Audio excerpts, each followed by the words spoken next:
ചെയ്തിട്ടുണ്ട്. നിങ്ങളിൽ കുറച്ച് പേർ അത് കണ്ടിട്ടുണ്ടെന്ന് എനിക്കറിയാം. ഇനിയും നിങ്ങൾ കാണണം. ഞാൻ മാക്സിമം വെറൈറ്റീസ് ഇടാൻ ശ്രമിച്ചിട്ടുണ്ട്. ഇനിയും വെറൈറ്റീസ് ഇടുന്നതാണ്.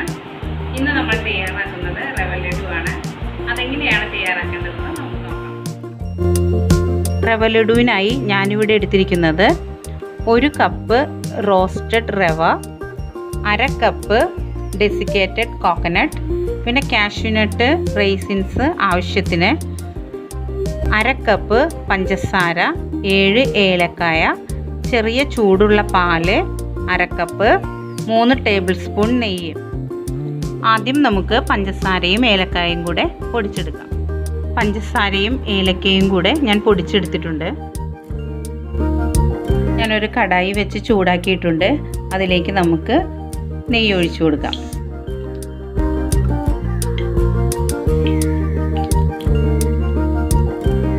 ഇനി ഇതിലേക്ക് കാഷ്യൂനട്ടും റൈസിൻസും ഇട്ട് വറുത്തെടുക്കാം.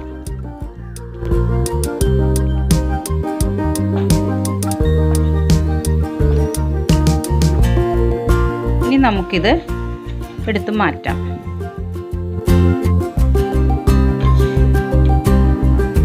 ഇനി ഇതേ നെയ്യിലേക്ക് നമുക്ക് എടുത്തു വെച്ചിരിക്കുന്ന റവ ഇട്ട് വറുത്തെടുക്കാം.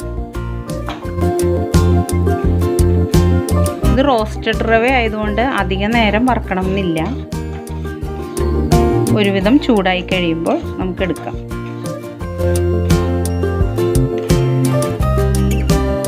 റവയുടെ കളറ് മാറരുത്.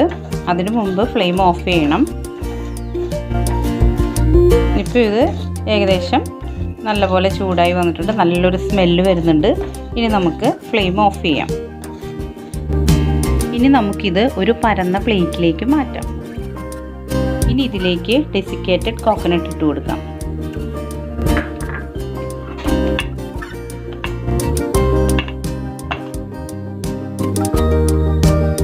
ഇനി ഇതിലേക്ക് പൊടിച്ച പഞ്ചസാരയും ഏലക്കായും കൂടി ഉള്ളത് ചേർക്കാം. ഇനി ഇത് നമുക്ക് കൈകൊണ്ട് നന്നായി മിക്സ് ചെയ്ത് കൊടുക്കാം.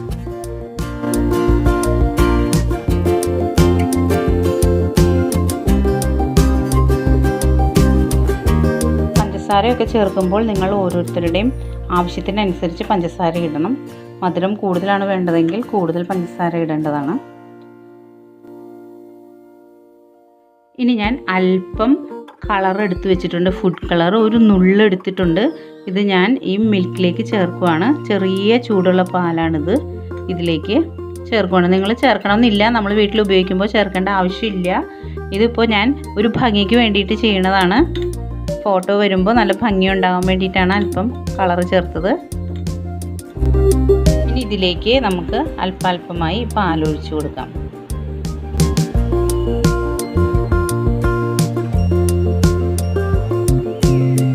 ഇതിലേക്ക് നമുക്ക് കാഷ്യൂനട്ടും റൈസിൻസും ഫ്രൈ ചെയ്ത് വെച്ചത് ഇടാം.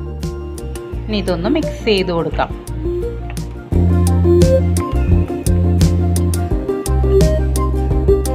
ഇത് ബോൾസ് ആക്കുമ്പോൾ ശരിക്കും നല്ല ടൈറ്റായിട്ട് ഉരുട്ടിയെടുക്കണം. എന്നാലേ ഇത് ശരിക്കും ആ ഷേപ്പിൽ വരുള്ളൂ.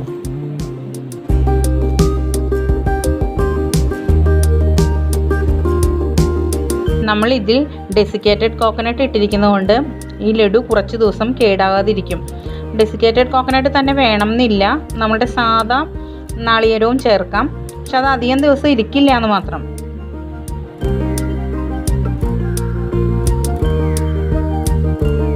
അങ്ങനെ വളരെ ഈസി ആയിട്ടുള്ള റവ ലഡു ഇവിടെ റെഡി ആയിട്ടുണ്ട്. നിങ്ങൾക്ക് എല്ലാവർക്കും ഈ റെസിപ്പി ഇഷ്ടമായിട്ടുണ്ടെന്ന് വിചാരിക്കുന്നു. നിങ്ങളെല്ലാവരും ഇത് ട്രൈ ചെയ്യണം. ഇതിൻ്റെ ഫീഡ്ബാക്ക് എന്നെ അറിയിക്കണം. മറ്റൊരു റെസിപ്പിയുമായി നമുക്ക് വീണ്ടും കാണാം. Thank you.